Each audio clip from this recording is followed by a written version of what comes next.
I knew something was wrong the moment the usher lowered his voice and asked for my name a second time. His eyes shifted to the seating chart, then back to me, almost apologetic before he even spoke. "Sir, your daughter assigned you to the last row." The last row, behind distant relatives, behind co-workers I barely knew, behind people I had never seen before in my life. As if I were someone who wandered in by mistake, I tried to steady myself, but the shock hit harder than I expected. I asked him if he was sure, and he only nodded, pointing toward a lonely chair pressed against the back wall. No special place reserved, no acknowledgement of what today should have meant, just a seat for someone who didn't belong.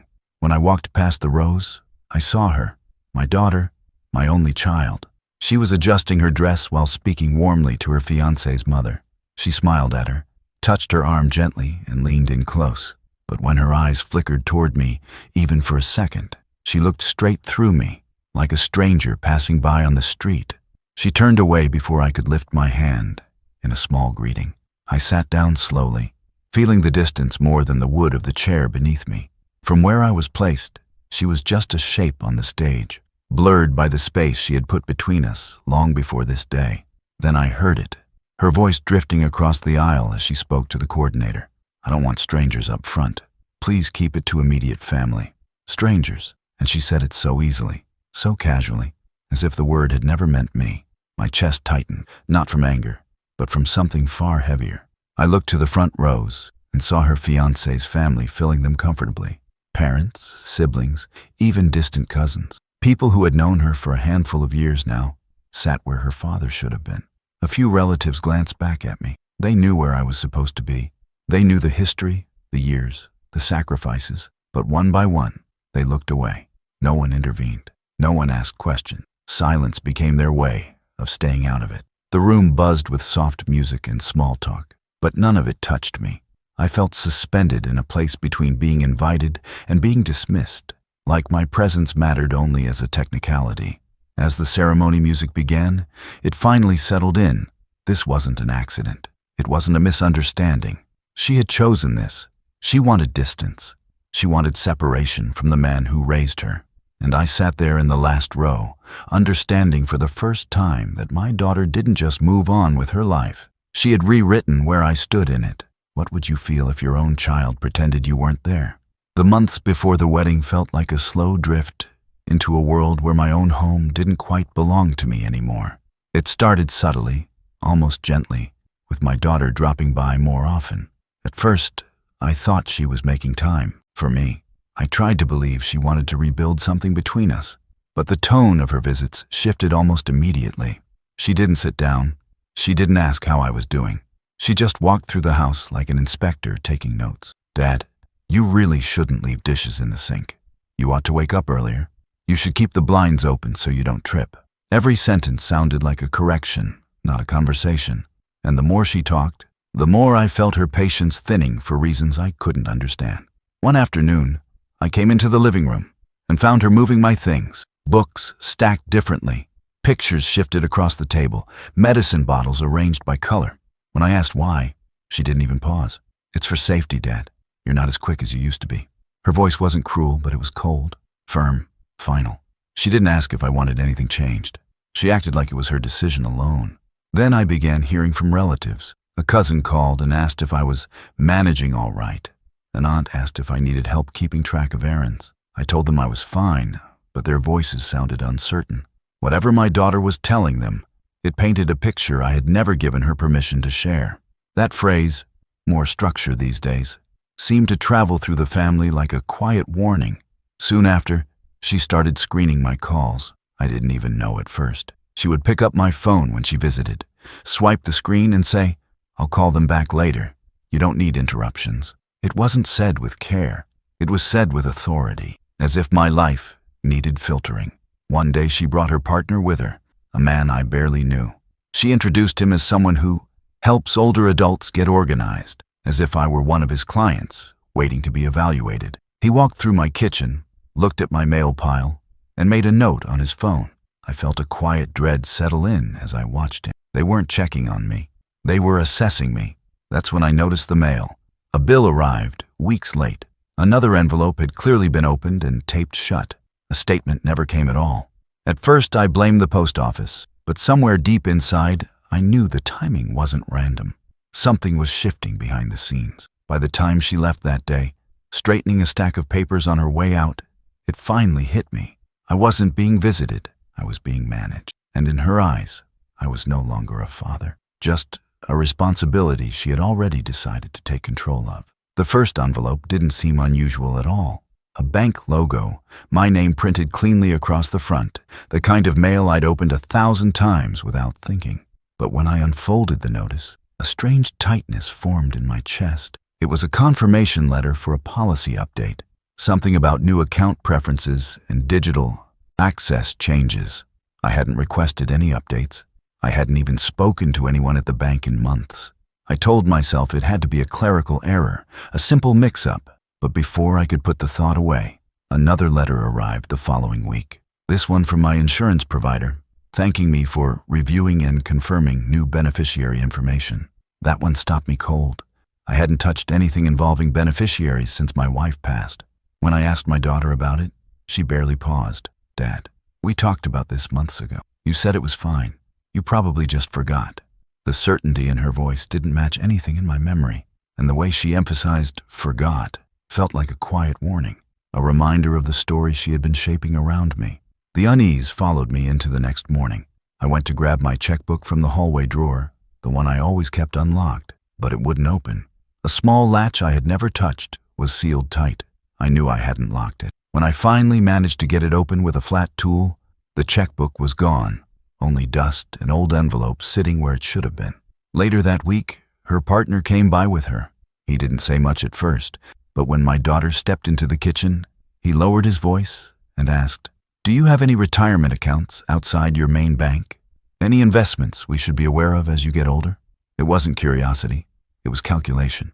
He said the questions were just for planning, but everything inside me recoiled. That was the moment I started writing things down. Dates, times, who said what moved, what vanished. I didn't confront them, not yet.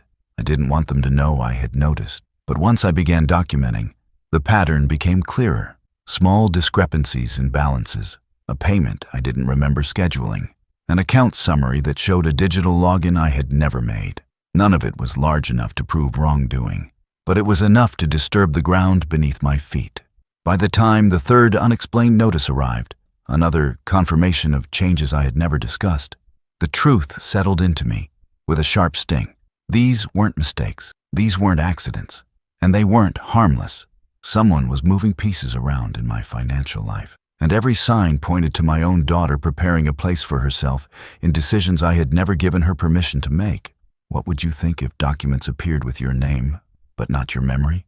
The first time she spoke for me, it was in the doctor's office. I had gone in for a normal checkup, nothing more complicated than updating a few prescriptions. But before I could answer the doctor's first question, my daughter stepped in with a quiet sigh, as if she'd been carrying the weight of my life on her shoulders. "He's been forgetful lately," she said. "Confused too. He repeats things." The doctor turned toward her, not me.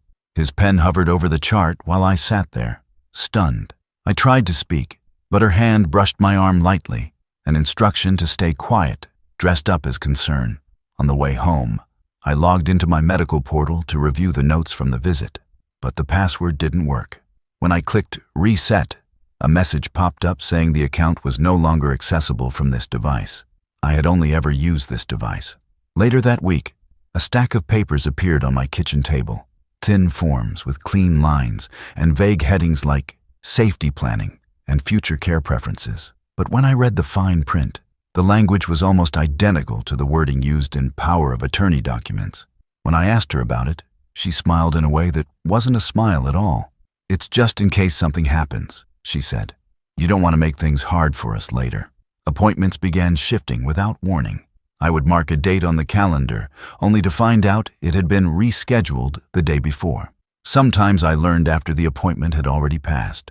Each time I asked for an explanation, she said it was better this way, because I supposedly mixed up times anyway. Mail became another battlefield I hadn't realized I'd entered. Letters that used to arrive weekly suddenly appeared in bundles, already opened.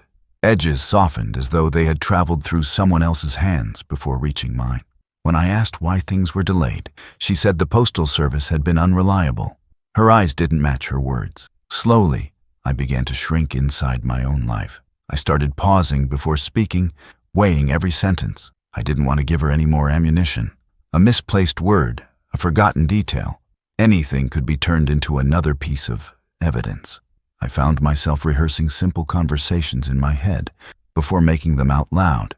But the true blow came when a nurse called to confirm a test I never scheduled. "Your daughter said you've been having memory issues," she explained gently, as if she were approaching an injured animal. I hung up the phone and sat in silence, the room suddenly colder than before. That was the moment I understood. She wasn't just shaping a story. She was shaping my story, one that others were already beginning to believe. Have you ever feared someone rewriting your story while you were still alive? There are nights when the house feels too quiet, and in that quiet, memories return whether I ask for them or not. I think back to the years after her mother passed, when the world felt like it had cracked open beneath my feet.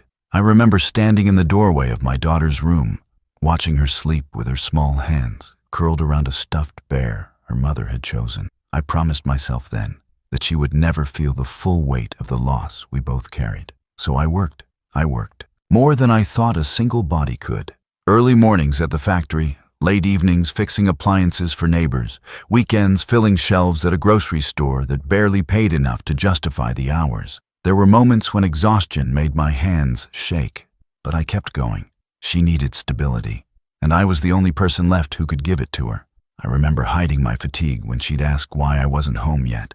I'd smile and say I was just finishing something up, because a child shouldn't have to know how hard the world can be. I remember eating simple meals so she could have better ones. I remember counting out bills late at night, stretching every dollar to cover school supplies, uniforms, books, everything she needed to walk into school with confidence instead of shame. Over the years, I saved quietly. Small deposits tucked into an account meant only for her education. I skipped vacations, postponed repairs, and wore shoes longer than I should have.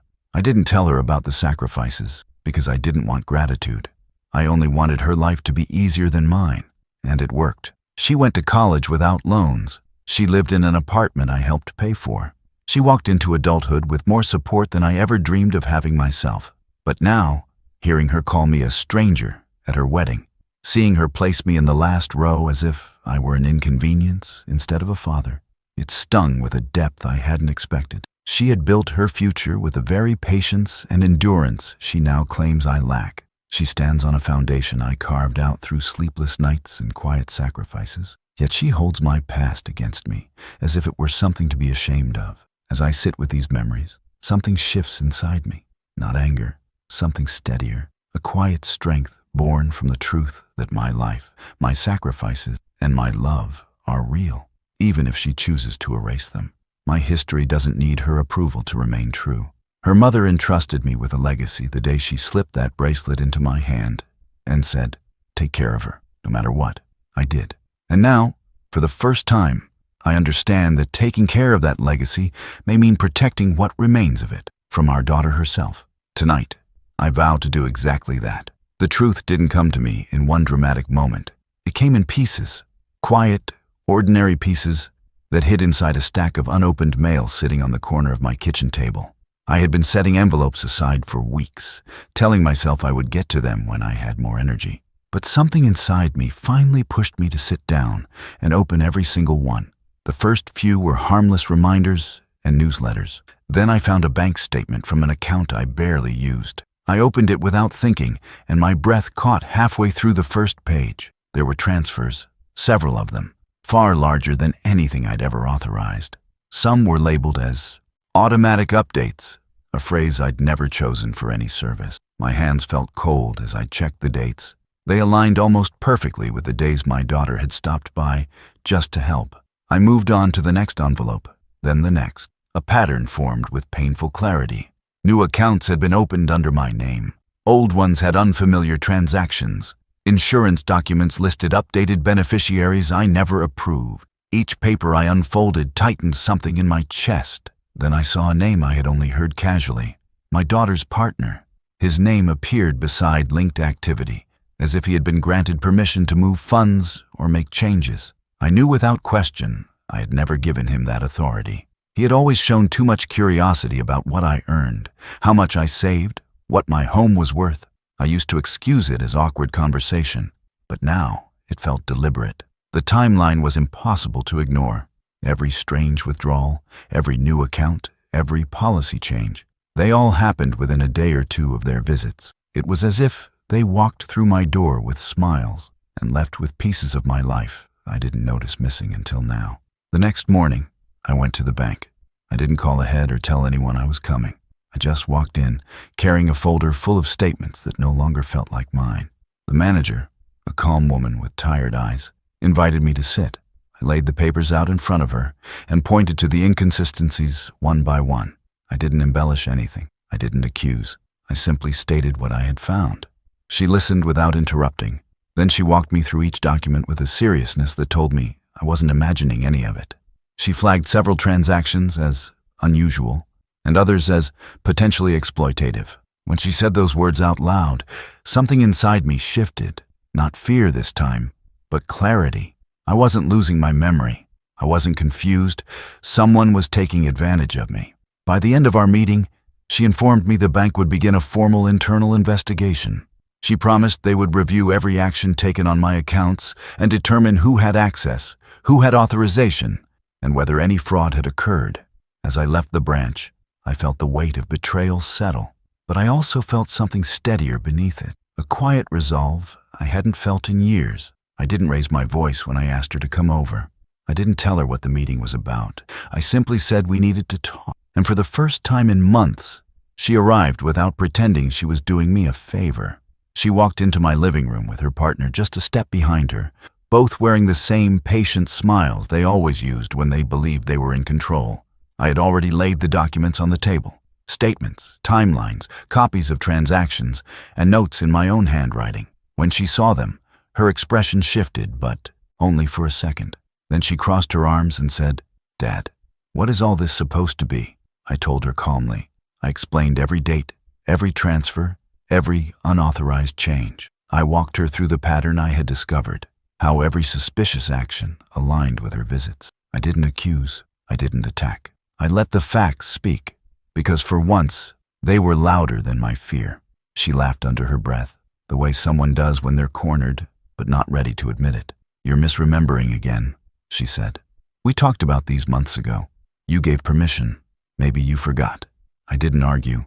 I simply handed her the bank's written summary, highlighted sections noting unauthorized access, third-party interference, and her partner's name linked to financial activity he had no right to manage. Her partner stepped forward, his voice low and defensive. Anyone could make a mistake. Maybe the bank mixed things up. Before I could respond, there was a knock at the door. 2 officials from the bank and a representative from Elder Protection Services entered, just as they'd told me they would. They introduced themselves and explained, in careful, steady voices, that they were conducting a formal review of possible financial exploitation. Her face drained. She kept glancing between them and the papers on the table, but her confidence cracked with each sentence they spoke. They listed the findings: accounts opened without clear consent, transfers inconsistent with my usual activity, digital authorizations linked to devices I did not own. Her excuses fell apart one by one. It was a shared decision. He needed help staying organized. He asked us to simplify things. Every statement collapsed under documentation. Every deflection dissolved under timestamps and signatures that didn't match mine. Finally, the officials issued formal restrictions, temporary freezes on the questionable accounts, and immediate removal of her and her partner's access to anything tied to my finances. She didn't fight the decision. She didn't apologize. She didn't even look at me. She grabbed her bag, muttered something to her partner, and walked out as if the room were burning. The door closed behind her with a quiet finality that felt heavier than any shout. When the house fell silent again, I understood something I had been avoiding for far too long. She never wanted a father. She wanted control. And when the truth stood in front of her, undeniable, documented, unbreakable, she chose to walk away rather than face it. What should a parent do when the truth destroys the last hope for trust? These days, my mornings feel quieter, but they also feel like they belong to me again. The investigation moved forward on its own path. And when the final notices arrived, I felt no triumph, only a steady kind of relief. For the first time in a long while, no one monitored my mail, moved my belongings, or corrected my routines. I made my coffee the way I always liked it, not the way someone thought I should. I walked through my house and found everything exactly where I left it. The normal things, the small, ordinary things, became proof of the independence I had nearly lost. Life didn't return to what it used to be. It simply became mine again. I started attending gatherings, community breakfasts, church events, small neighborhood get-togethers, not because I needed company, but because I wanted to choose my own seat in the room. I didn't wait for anyone to tell me where to sit or who I was allowed to be. I would arrive early sometimes and take a place near the front, not because I needed importance, but because I refused to let myself be pushed to the back anymore. Standing at those events, I realized something I should have understood long before the wedding. The real loss didn't happen when I saw my name placed in the last row. It didn't begin with the usher's quiet voice or my daughter's refusal to look at me. The distance started years earlier, hidden in small dismissals, short replies, and the growing belief that my presence was optional, then inconvenient, then unwelcome. The wedding only revealed what had already broken. I don't pretend she will change. I don't pretend she will ever face what she did, not to my finances, not to my dignity, not to the memory of her mother. Acceptance isn't forgiveness. It isn't surrender either. It's simply choosing to stop standing at a door that will never open. Some nights, I look at the old family photos on my shelf. I keep them because they hold the truth of who I was, who I loved, and who I tried to be. Her mother's memory still guides me, not through grief now, but through the strength she taught me. The strength that has carried me through every hardship, including the betrayal of the child we raised together. I won't erase my daughter from my story, but I won't let her decide my place in it anymore. I set my own seat now. I write my own ending. I carry my history with pride, not shame. And the love I still have, the love that no longer has a place to land, I am learning to let it rest inside the life I build for myself from here on. What remains of a parent's love when a child chooses to sit them in the last row of their life?